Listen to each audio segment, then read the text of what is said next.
Hello and welcome to another episode of The Weekend with Candor Beach. So here are today's topics. Sailesh? Yeah, so we'll talk about the Humane AI pin. We'll also talk about the S&P, pausing to correction, the big central banks pausing on rate hikes, and lastly, we'll talk about Elon Musk's X.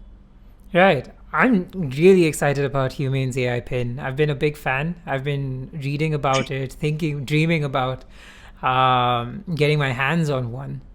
So where are we Yeah, at I mean, with that? It's it's, yeah. it's gonna put on your Yep. Yep. yeah. All right. So where are we at with that? I believe that there is an announcement coming up on the 9th of November. Yeah, they're predicting it's going to be $1,000 with the Mm-hmm. subscription. So, don't you think it's a little overrated? What are your thoughts on it? Over. Look, I mean, I have a lot of Apple devices and I spend a lot on them. So I don't know, like $1,000 is within my willingness to pay for that device. As I understand it, it's a combination of like I'm not getting into the technologies, but the functions. It's like a phone. It's exactly like your iPhone, but powered by ChatGPT. So it uses the OpenAI GPT program to make intelligent responses to any queries that you might have. It uses, I forget the technology, it's not like a laser of sort, but it sort of shoots information onto your palm. Like if you had to take a call, you could just take it, like it would project onto your palm. It will Yeah, project light onto your palm, and then you could just like accept or reject. Like this was off of Imran Chaudhry's TED talk a few years ago. yeah. He showed that in his TED talk, you read. So he was able to do it on Yeah, his palm. yeah. And the It was Sixth pretty Sense good, though. device. There was the Sixth Sense Yeah, device by this MIT in a few years ago. Again, like 10, 12 years ago. I don't. Nothing became of that, but like this technology looks promising. 9th November can't come here soon enough. I know it's like another 2 weeks, but I'm very excited about it. let's $1,000, see I how don't the think it's too product is. bad. You know, Yeah, I it has wonder to what the come into the market subscription. first. I wonder what the subscription is going to be about. It might just be like a subscription for use of GPT's uh, interface. Yeah, GPT-4 probably. Hmm. It is integrated with Yeah, GPT-4. Maybe the subscriptions to do with that. But yeah, yeah. $1,000 isn't too bad for a device that's going to replace your phone. Apple had better watch I out. mean, what did you say? You said you want to buy the second iteration. Yeah, like Let it come out. Yeah, in the first innovator and see what. cycle, in the innovator Yeah, cycle, I would consider myself more as an early adopter to early majority. Not sure. like the first person to the first 2.5% to buy the sort of product. Even with the iPhone, I bought the 3GS. That's when I started. So yeah, like I'll allow them to work out the kinks if there are any, and then yeah, I can't wait. What about the Yeah, that's second good. piece? The S So and we're P. gonna talk about the S&P. We can talk also about the Indian market uh, tumbling 2,000 points. What do you think is, even though the all the central banks paused on the rate hikes, what made the market fall so much? Do you think it's the war or is it spilling over? What are your thoughts? It's usually a combination of factors. I would say it begins with, or the war is a key issue because people don't know if it's going to escalate or not. So there is a certain degree of trepidation within investors, within the market, where people are concerned about where they're going to allocate their money or if they should expect another drop. Another factor would be inflation. Inflation isn't dying out as quickly as we hoped, and the war is not Yeah, helping. The war is escalating slowly. Like you do see U.S. troops being deployed. I sincerely hope the Middle East does not come into play, but there is a strong likelihood that they're going to come in and try and influence the war as well. Because I mean, if you look at it, America is fighting basically two fronts. So you have the Ukraine and Ukraine, yeah, Russia. Now they are fronting the Israel war, Israel-Palestine war, which is also America is also fighting the proxies, right? So they're fighting the Iranian proxies, the Hezbollah, Hamas, and the proxies in Syria too, which is actually draining a lot of money from the military industrial complex. But it's if you actually look at pumping. it, It's pumping the military industrial complex, if anything. yeah, I mean, yeah, it's pumping it, but Yeah. then there's a lot of money is going out of the country, right? So Biden wants to give $400 billion to Ukraine, Israel, and Taiwan together. So Biden's the that is in best. the works too. Yeah, sure. Yeah, if that happens, inflation's going to take off again. So that that's one thing. So we have the rate hikes. They finally stopped. I hope it doesn't start picking up again in December. I They don't have a know. meeting, right? I really Yeah. don't know. Yeah, there is another meeting in December. I like as we speak, I just see a pop up from Money Control. Onion prices soar in Delhi NCR. Oh yeah, May it hit did touch the 100. may Yeah, hit it's 100 rupees in early November.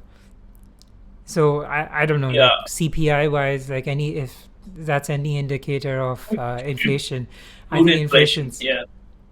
yeah. I think that Yep. inflation's here to stay for a while. We did talk about that there have been a lot of conversations about the rate staying high for a while, like us bearing this Yeah. pain for a while so that inflation drops. But if there is increased spending, if there are avenues of increased spending, and there seem to be, it is going to get painful for a lot of people.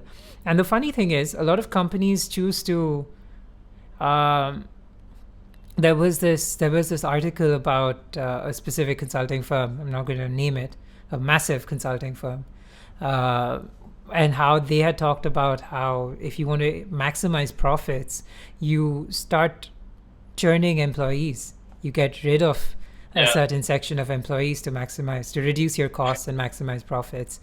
So if inflation continues, if you are fighting for to show growth, you are going to want to start moving employees out, and that's going to increase unemployment. Yeah. So inflation, unemployment, you have all the ingredients for a recession. So But that's surprisingly, yeah. U.S. came out with a 4.7% GDP growth the last Hmm. quarter, which is extremely surprising. It's quite high, With all things Yeah, considered. what I think is since government spending is also a major part of GDP, don't you think government spending actually pushed this GDP growth so high because of all the war spending Yeah, money but out? it's Like going to, like you had pointed out earlier, it's going to contribute to inflation. So even if your GDP is going sure, up, like in the long run, how is that helping you? Like America's debt is legendary. 33 trillion. It's Yeah, legendary. Like it's very hard to comprehend how much money they owe, and they don't even have a schedule to pay back that money. So yeah. I think they're taking a wrecking ball to their economy in more ways than one, and I sincerely hope that there is a correction soon, because we talked about this earlier in a previous podcast. Money allocators sit in the West. Now, if their Yeah, house is burning, they are going to likely try and put those fires out first. yeah. The fire is going to spread everywhere. It's going Yeah. to it's going to Anyways, burn the world. so we're going to talk about our third important topic. We're going to Hmm. talk about, Elon Musk and his new stuff, which is going on with the Excuse X. me. Bless you. What do you think? There's this new subscription plan which is coming up. There is some money involved. As I understand Change. it, Elon Musk has talked about not just trying to make Twitter profitable, but also the heart of finance. So Mm, it seems reminiscent of WeChat, where WeChat mm, is basically the center of life in China. Yeah. Elon Musk is looking at creating a similar, he's looking at replicating something like that or an effect like that. Like, I'm not saying it's going to be exactly WeChat, but so as an example, they are looking at maybe making Twitter like a bank of sorts. Like, you won't need a bank. All transactions can flow Yeah. through to X. And NBFC, yeah, like a and non-banking financial corporation. Yeah. yep. And the thing is, Elon Musk has the experience. Like, he was one of the founders of PayPal. He PayPal. knows Yeah. how financial services works. He knows how payments work. I think he is looking at pivoting to a point where that's going to come up. That X is going to become a little more pivotal in people's lives. But there is also the concern that, like, well, WeChat, they came into the market when there was no alternative. They were a prime, like, they captured the market. X is looking Yeah. at coming into a market that already has a lot of payment alternatives, particularly in India. And when you're charging $16 and $3, those are the two subscription tiers. $3 for the basic with ads, and $16 for all the tools and no ads.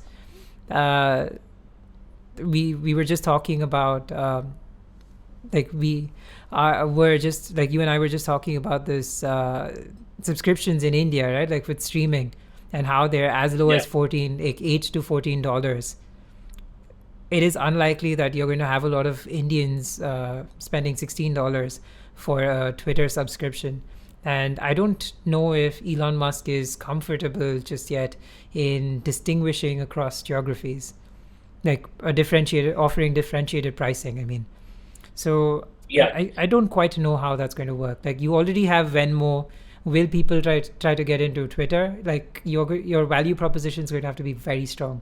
You already have Google Pay and other UPI based offerings in India. How are you going to displace those? Like Paytm, Google Pay, they already have the market. Phone Pay, they already have the market. So I don't know. Yeah. This is Hard to something that we have to disrupt watch. UPI, actually. And Europe is Hard to adopting disrupt UPI UPI. as well. Yeah.